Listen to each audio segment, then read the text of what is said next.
का मेरा YouTube channel निर्मल verse पे। जैसे कि आप लोग जानते हैं अभी नीट के सीरीज इस पे लॉन्च हुआ है चैनल पे हमारा, जिसमें कि हम लोग बहुत सारा टॉपिक कवर कर चुके हैं ह्यूमन रिप्रोडक्शंस का, और नेक्स्ट टॉपिक अपने पास है ह्यूमन हेल्थ एंड डिजीज का, और कुछ बॉटनी का भी टॉपिक कवर किए हैं। अभी तक अगर आप वो सब टॉपिक को नहीं देखे हैं तो जाइए और देखिए, प्ले लिस्ट में तैयार है, सारा वीडियो एक साथ आपको मिल जाएगा नीट सीरीज करके। ये सीरीज का एक ही मकसद है कि आपका जो नीट का प्रिपरेशन जिस लेवल पे भी है उसको हम लोग बूस्टअप कर सकें, और वो करने के लिए हम लोग जो सिलेक्टेड टॉपिक्स हैं, चैप्टर तो सिलेक्टेड है ही, सबको पता होता है कि ये चैप्टर से इतना क्वेश्चन आने वाला है। ऑलमोस्ट बायो का एक भी ऐसा टॉपिक नहीं है जहां से क्वेश्चन नहीं आता है। तो अगर आपको नीट क्रैक करना है तो सबसे पहला मकसद होना चाहिए कि बायो में आपको 360 आए। वैसे अगर study time of point of view से देखें तो अगर आप 6 घंटा पर डे पढ़ाई कर रहे हैं अभी सेल्फ स्टडी, तो उसमें आपको ऑलमोस्ट 3.5 से 4 घंटा आपको बायो पढ़ना चाहिए, क्योंकि बायो का 50% वेटेज है। जिस टाइम में हम लोग भी प्रिपरेशन करते थे तो माइंड में एक ही बात आता था कि बायो है लास्ट में कर लेंगे, और लास्ट में करते करते जो बायो स्ट्रांग पॉइंट होता है स्टूडेंट का वो वीक पॉइंट में कन्वर्ट होता है, और वहाँ हम लोग नंबर गेन नहीं कर पाते हैं। तो सबसे फर्स्ट फोकस आप लोग कीजिए कि बायो कैसे स्ट्रांग हो सके। उसका होने का एक ही रीजन है, एक ही काम आप कर सकते हैं कि एनसीईआरटी को रीड करें और कंटेंट वही यूज करें जो एनसीईआरटी में है, उससे बाहर क्वेश्चन नहीं आता है। मान लेते हैं कि 90 क्वेश्चन से अगर एक आध दो क्वेश्चन बाहर आ भी गया तो आपको फोकस 86-88 क्वेश्चन पे करना है, ना कि वो 2 क्वेश्चन पे। तो बहुत सारा कंटेंट अलग अलग कोचिंग के मॉड्यूल में बहुत लेंथी दे रखा है, वहां से ना पढ़ के आप एनसीईआरटी से पढ़िए। और दूसरा बात कि कोई टॉपिक इसे चल रहा है ह्यूमन हेल्थ एंड डिजीज, तो ये पता होना चाहिए कि ह्यूमन हेल्थ एंड डिजीज में किस पार्ट से क्वेश्चन आता है, पहले उसको अच्छे से प्रिपेयर करें। एग्जाम्पल लेके समझे तो अगर हेल्थ एंड डिजीज आपको 2 घंटे में पढ़ना है तो 1.5 घंटा वो चीज पढ़ें जहां से readily almost back to back 6 years से क्वेश्चंस आ रहे हैं, वो टॉपिक से क्वेश्चन आने का चांस ज्यादा होता है। तो पहले उसको कवर करें और लास्ट हाफ एन आवर में जो रिमेनिंग टॉपिक है उसको कवर करें। अभी का अगर क्वेश्चन का सिनेरियो देखें तो एनसीईआरटी का लाइन टू लाइन भी पूछता है, और थोड़ा इस बार क्वेश्चन का लेवल टफ होगा क्योंकि एनटीए के पास से ये सिस्टम हट चुका है। तो वो लेवल को देखते हुए जहां जहां से क्वेश्चन ज्यादा आ रहा है वो टॉपिक हम लोग पहले कवर करेंगे, उसको ज्यादा वेटेज देंगे ताकि आपका 85-86 क्वेश्चन हम लोग सही करवा सके। इस सीरीज को आप फॉलो करें, रेगुलर कंटेंट आपको मिलते रहेगा और आपका नीट का प्रिपरेशन अच्छा हो पाएगा। इसी सीरीज में एक नया वीडियो के साथ हेल्थ एंड डिजीज शुरू करते हैं, और हेल्थ एंड डिजीज में सबसे ज्यादा क्वेश्चन जो आता है वो आता है इम्यूनिटी पे, और इम्यूनिटी में भी अगर क्वेश्चन डायरेक्ट कहीं से आता है तो वो आता है इनेट इम्यूनिटी से। इसको आप एनसीईआरटी में पढ़ने बैठेंगे तो आधा चीज समझ में आएगा, आधा बाहर जाएगा। तो इसीलिए इसको हम लोग पॉइंट बाय पॉइंट और कम टाइम में इसको एक्सप्लेन करना चाह रहे हैं ताकि आपका टाइम सेव हो सके बायो से। तो सबसे पहले हम समझते हैं कि इम्यूनिटी क्या होता है। जिस तरह से हम लोग यहाँ पे समझा रहे हैं, ट्राई कर रहे हैं कि आपको वो कंटेंट दे सकें, उसको फोकस से सुनिए क्योंकि क्वेश्चंस यहाँ से तो आएगा, और साथ में जो हम लोग बोलते हैं ना, कई बार क्वेश्चन डायरेक्ट वहां से आता है और वो लाइन फॉर्म में लिखा होता है। अगर आप ध्यान से सुनेंगे तो वो क्वेश्चन भी आप टिक कर सकते हैं। हम लोग कई बार इस चीज को एक्सपीरियंस कर चुके हैं। जो क्लास में सर पढ़ाते थे अगर उसको सुनते थे, अगर नहीं भी याद होता है तो एग्जाम में जब क्वेश्चन सामने होता है आप उसको टिक कर सकते हैं। अगर इम्यूनिटी की बात करें तो डे टू डे लाइफ में बहुत सारे पैथोजेंस बोले तो वो जो कि डिजीज काउज कर सकते हैं, जैसे कि bacteria, virus, fungi, protozoa etcetera. इसका लिस्ट भी एनसीईआरटी में है, कौन सा पैथोजेंस कौन सा डिजीज करता है क्रिएट। तो वो पढ़ाने का चीज नहीं है, उस चीज को आप खुद ही प्रिपेयर कर लें। Disease causing pathogens and symptoms, जितना एनसीईआरटी में दे रखा है उस फ्लो चार्ट से आप उतना पढ़ लीजिए। बाकी जो कंसेप्चुअल चीज है वो हम यहाँ पर देखते हैं। तो डे टू डे लाइफ में जितना भी आप देखते होंगे कि हम लोग लॉट्स ऑफ पैथोजेंस से इनकाउंटर करते हैं, उसके बाद भी हम लोग स्वस्थ रहते हैं, हेल्दी रहते हैं। कभी कभी कुछ ज्यादा पैथोजेंस बॉडी पे इनकाउंटर करता है जो कि बॉडी का इम्यून सिस्टम उसे बियर नहीं कर पाता, उसके अगेंस्ट फाइट नहीं कर पाता है, तब हम लोग बीमार पड़ जाते हैं। तो आखिर क्या ऐसा चीज हमारे बॉडी के इनसाइड में है जो डे टू डे लाइफ इतना पैथोजेंस का इनकाउंटर करने के बाद भी हम लोग हेल्दी रह पा रहे हैं? वो एक सिस्टम है जिसे हम लोग बोलते हैं इम्यून सिस्टम। इम्यून सिस्टम का वर्क होता है कि हमारा बॉडी को फिट रखें, फिजिकली फिट रखें, फिजियोलॉजिकली फिट रखें, ताकि हम लोग डे टू डे लाइफ में अपना सारा काम अच्छे से प्रॉपर मैनर में कर सकें। अगर देखें इसका तो resistance of body against pathogens, pathogens का मतलब होता है कि जो डिजीज कॉजिंग ऑर्गेनिज्म है, एग्जांपल आपके सामने है बैक्टीरिया, वायरस वगैरह। एंड डिजीज मतलब हमारा बॉडी का वो पावर, वो सिस्टम जो डिजीज के अगेंस्ट लड़ता है। जैसे कोई बैक्टीरिया हमारे बॉडी के अंदर इंटर किया, इंटर करने के जस्ट बाद उसको बहुत सारा प्रोसेस से गुजरना पड़ेगा, फिजियोलॉजिकल, फिजिकल, सेलुलर, जो कि आगे हम लोग लिखे हैं, उसको इनकाउंटर करना पड़ेगा।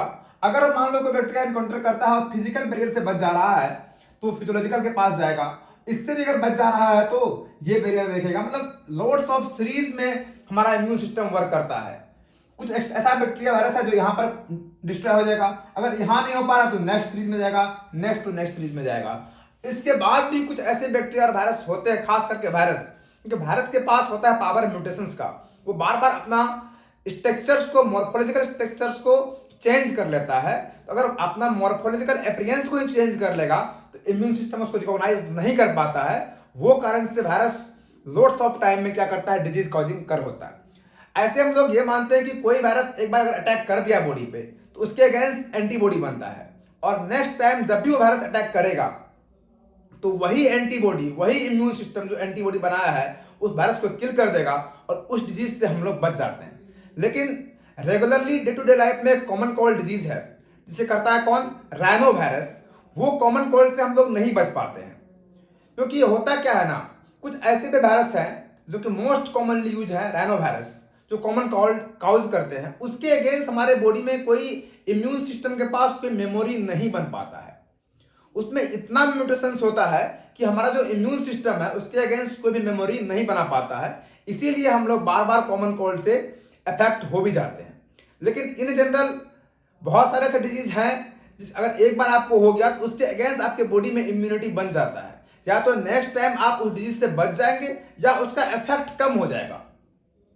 तो ये सारा काम जो कर पा रहा है, जो रेसिस्टेंस प्रोवाइड कर पा रहा है, जो हमारे बॉडी को पैथोजन से बचा पा रहा है लोड्स ऑफ सीरीज रिएक्शन से, उसको हम लोग बोलते हैं इम्यूनिटी। ठीक है, अब इसी इम्यूनिटी डिफिनेशन जो तभी से हम 3-5 मिनट से बग रहे हैं, उससे लगातार 5 से 7 बार क्वेश्चन आ चुका है लाइन टू लाइन। ठीक है, इसीलिए आप थोड़ा कंसंट्रेशन से सुनिए ताकि आपका क्वेश्चन डायरेक्ट सही हो जाए। इम्यूनिटी को अगर हम लोग डिवाइड करें तो 2 पार्ट में डिवाइड कर सकते हैं। First one is innate immunity and next one is acquired immunity. अगर इनेट की बात करें मतलब वो इम्यूनिटी जो हमारे बॉडी के अंदर बाय बर्थ है। बाय बर्थ मतलब इनसाइड मदर बॉडी से लेके जब तक हम हैं तब तक है। इसे नॉन स्पेसिफिक इसीलिए बोलते हैं कि ये इम्यूनिटी को, इससे कोई मतलब नहीं है कि पैथोजन कौन सा है। पैथोजन बैक्टीरिया हो, वायरस हो, कोई सा भी पैथोजन हो, वो सबके लिए वर्क करेगा। जो सबके लिए काम करता है वो है नॉन स्पेसिफिक। जैसे हमको बस इससे मतलब है कि जो नीट का स्टूडेंट है वो इसको पढ़े, तो हम नॉन स्पेसिफिक हो गए। स्पेसिफिक कौन है, जैसे आप किसी एक रेगुलर कोचिंग में पढ़ रहे हैं, वहां का टीचर उसी स्टूडेंट्स को गाइड करेंगे और उसी को पढ़ाएंगे, तो वो हो गए स्पेसिफिक, तो वो आ जाएंगे एक्वायर्ड के अंदर। और अगर हम आपको गाइड कर रहे हैं एज अ बिग ब्रदर, तो हम सबको गाइड कर रहे हैं जो नीट का प्रिपरेशन कर रहा है, तो हम कैसे हो गए, इनेट के अंदर आ गए, नॉन स्पेसिफिक टाइप में। अगर बात करें इनेट क्या, तो इनेट को भी हम लोग 2 पार्ट में डिवाइड करते हैं, active as well as passive. ये इम्यूनिटी बाय बर्थ होता है और नॉन स्पेसिफिक होता है। इससे रेगुलर 5 बार क्वेश्चन आया है। तो क्वेश्चन कैसा आ रहा है आप ध्यान से देख सकते हैं। अगर आप ध्यान से सुने और समझ लिए और एक बार अगर जाकर आप एनसीईआरटी से रीड कर लिया, आप क्वेश्चन टिक कर सकते हैं। और हम लोग का आदत क्या होता है कि जहां से क्वेश्चन आता है उसको ना पढ़ के पीआईडी करने लगते हैं। तो पीआईडी नहीं करना, करना वही है जहां से क्वेश्चन आता है, पहले नीट क्रैक देन पीआईडी। तो अगर इनेट की बात करें तो बाय बर्थ है और नॉन स्पेसिफिक है। नॉन स्पेसिफिक क्यों है, क्योंकि ये पैथोजेंस पे डिपेंड नहीं करता। कोई भी पैथोजेंस आएगा उस पर ये पहले वर्क करेगा।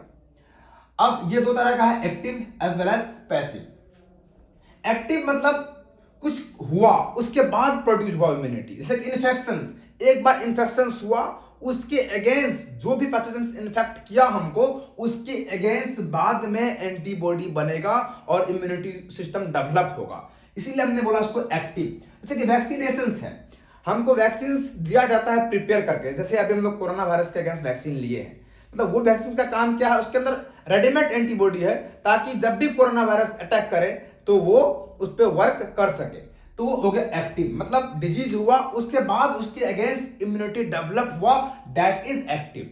अगर पैसिव की बात करें तो पैसिव मतलब कि हमारे बॉडी में वो पहले से प्रेजेंट है, वो इस चीज का वेट नहीं कर रहा है कि इन्फेक्शन होगा और तब हम प्रोड्यूस होंगे। जैसे कि एक एंटीबॉडी की अगर बात करें, IgA, ये ऐसा एंटीबॉडी है जो हमारे मदर का जब मिल्क होता है स्टार्टिंग 6 मंथ, उसमें बहुत ज्यादा अमाउंट में होता है कोलेस्ट्रम।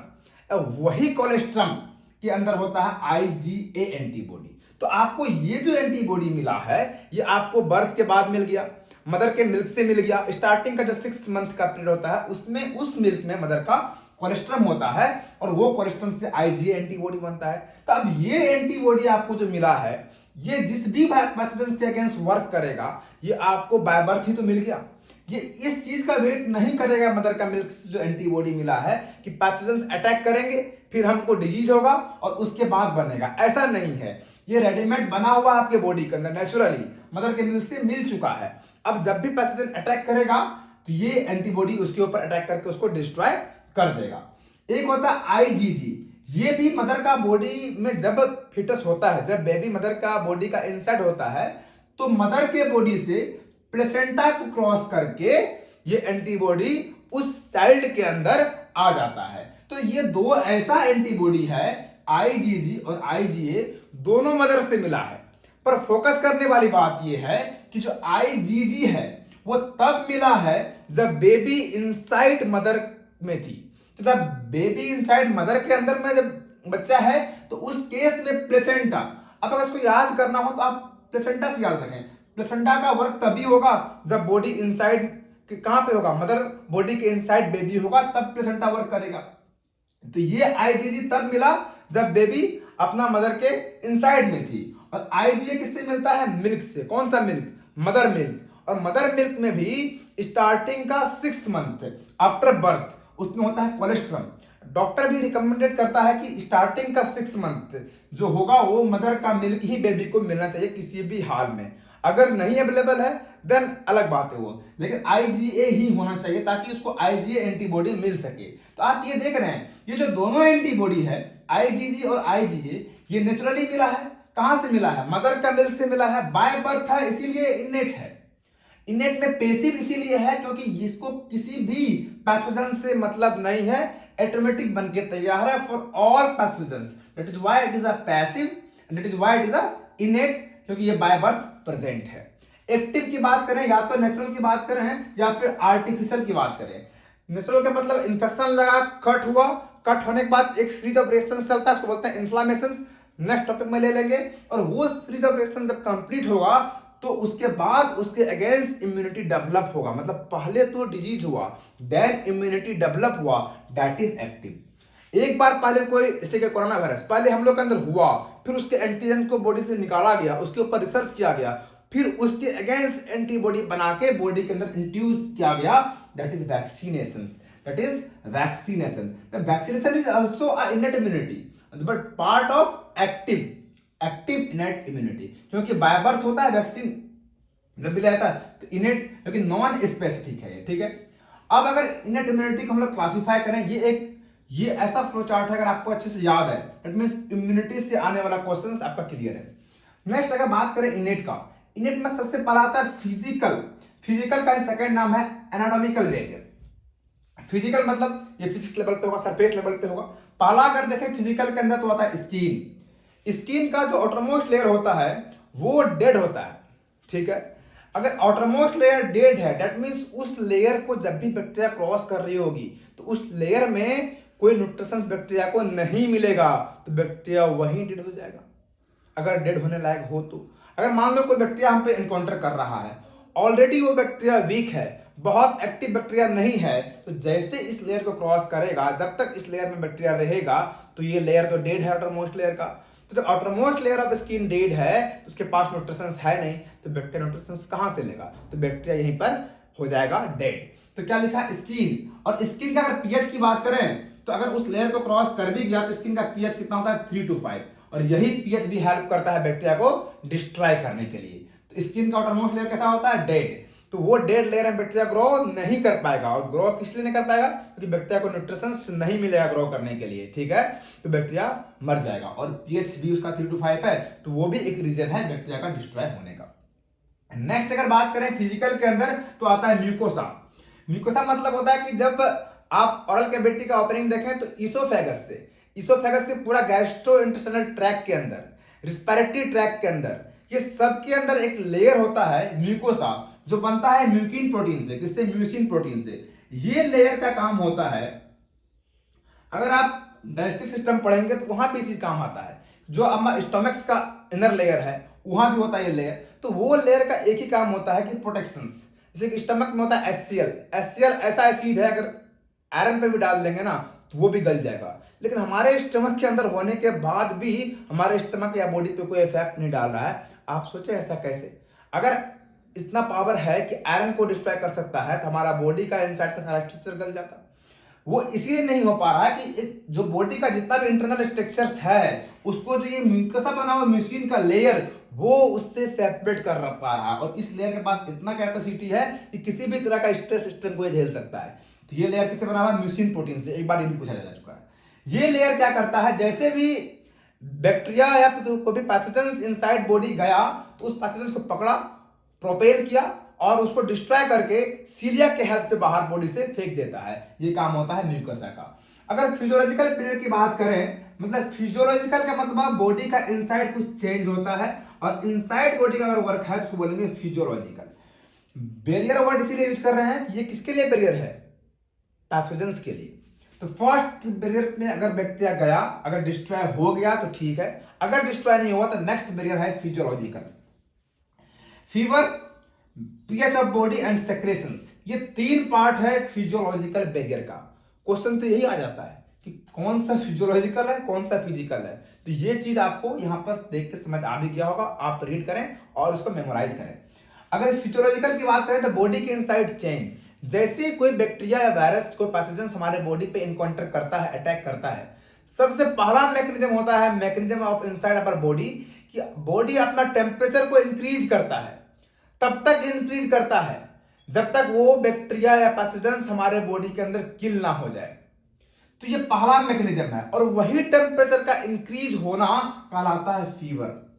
जैसे होता है फीवर तो लोग बोलते हैं बीमार पड़ गए, फीवर को कम करना ट्राई करते हैं, नहीं वो गलत है। Fever is nothing, it just a immunity against what? Pathogens. Fever क्या है?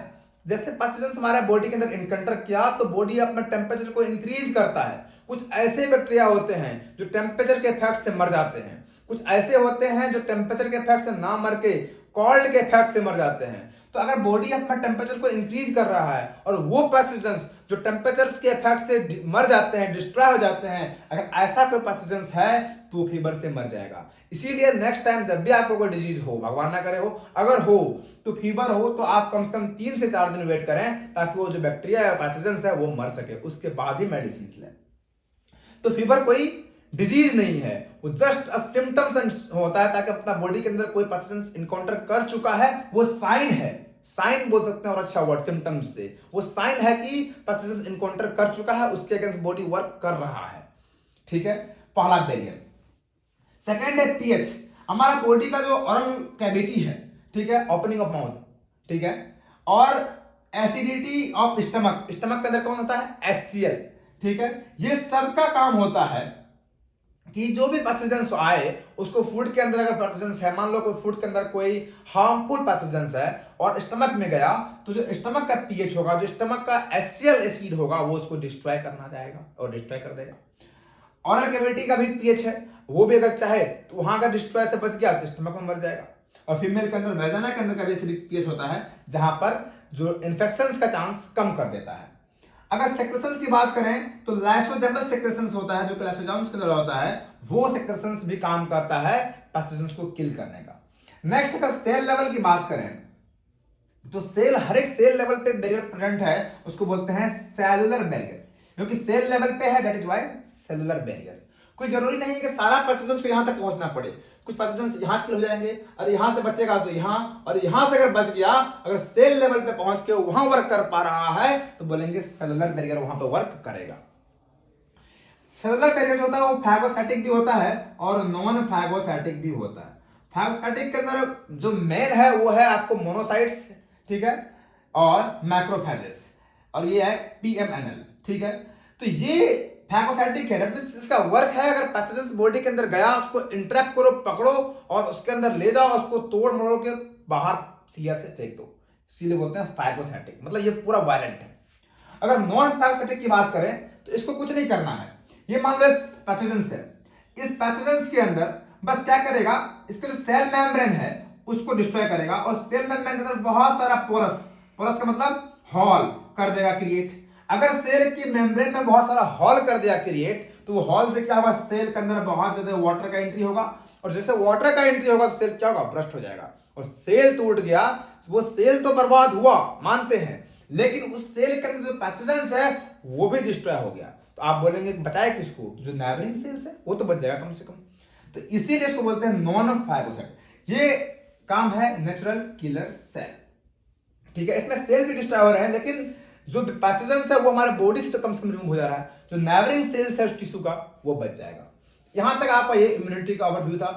innate, acquired. Innate is non-specific because it works for all the pathogens. Acquired is specific, it works against only। अब जो acquired है उसका example है anti serum, तो ये याद कर लीजिएगा, ठीक है। बाकी जो innate है उसको हम एक्सप्लेन कर चुके हैं, फिजिकल, फिजियोलॉजिकल एंड सेलुलर। इसके अंदर एक टर्म बच जाता है इंटरफेरेंस, एनसीईआरटी वर्ड लिख रखा है, उसको नेक्स्ट लेक्चर में हम लोग करेंगे। और inflammations, interference and some parts of acquired is also covered in next lecture.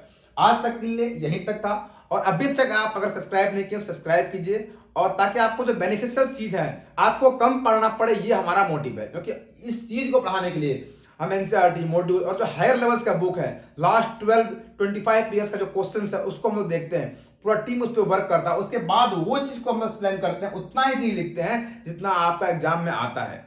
ज्यादा पढ़ के क्वेश्चन सॉल्व करना कोई भी कर सकता है, लेकिन कंटेंट कम हो। एक तो एनसीईआरटी कंटेंट है, और उसके अंदर भी हम लोग स्पेसिफिक है, नॉन स्पेसिफिक नहीं है। We are not innate, we are acquired. Specific है जो वो कंटेंट, जो कंटेंट से लगातार क्वेश्चन आ रहा है उसको पढ़ाना, that is a big deal, ताकि आपको कम पढ़ना पड़े और आपका अच्छा परफॉर्मेंस हो। ये करना एक्सपीरियंस मैटर करता है, और सब एक्सपीरियंस लोग ही हैं जो आपको ये चीज कर रहे हैं। कोई एक आदमी का ये वर्क नहीं है, कम से कम 10 से 15 लोग जो जहां आप जाना चाह रहे हैं वहां बैठे लोग आपको ये चीज प्रोवाइड करवा रहे हैं। तो पूरा टीम वर्क है, और आप इसको शेयर करें। आपका एक ही काम है कि आप अच्छे से यूज कर लें, और आपका जहां भी लेवल का प्रिपरेशन से वो बूस्टअप हो। साथ साथ आप इसको इतना शेयर करें कि टीम का जो मोटिव है कि सारा वो सब जिसको अप्रोन चाहिए, जिसको ड्रीम कॉलेज चाहिए, उसको वो चीज मिलने में हेल्प हो सके। इस चीज में आप हेल्प करके शेयर करें ताकि सबका अच्छा हो सके, ठीक है। फिर मिलते हैं नेक्स्ट लेक्चर में।